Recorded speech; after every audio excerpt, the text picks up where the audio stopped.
పిత పుత్ర పవిత్రాత్మనామమున ఆమేన్. ఈరోజు నవంబరు 21వ తారీఖు. లూకాసు వార్త 19వ అధ్యాయము 41వ వచనము నుండి 44వ వచనం వరకు. యేసు యెరూషలేమును సమీపించి ఆ నగరమును చూచి ఇట్లు విలపించెను.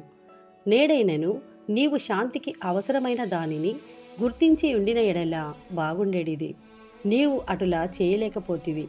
శత్రువులు నీ చుట్టూ కందకములు త్రవ్వి నిన్ను ముట్టడించి అన్ని వైపులా నిన్ను అరికట్టు కాలము వచ్చును.